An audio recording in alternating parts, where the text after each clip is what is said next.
Se vuoi conoscere l'anima di un popolo, ascolta la sua musica. Questo celebre aforisma attribuito a Platone è il mantra, la frase che ci ha guidato lungo il percorso di questa ricerca, di questo documentario intitolato Friuli, musica e canti, crocevia dei popoli. Ricercare quindi l'anima del popolo friulano, ma friulano inteso nel senso più ampio possibile, cioè del Friuli Venezia Giulia, documentando gruppi o persone che salvaguardano la tradizione conservandola, tramandandola oppure vestendola di nuove contaminazioni, mantenendola vitale.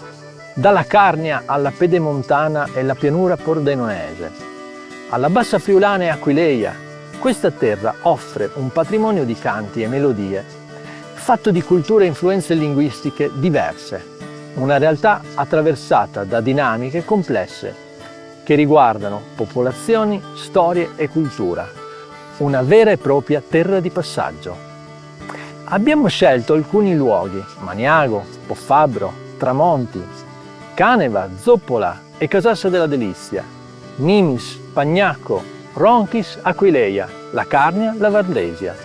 Abbiamo raccolto e registrato testimonianze orali relative al passato e alla tradizione, ma anche svolto interviste davvero interessanti, chiedendoci sempre qual è oggi la musica popolare, la musica tradizionale o etnica friulana. Quali sono i canti che in qualche modo traggono linfa vitale da questo territorio?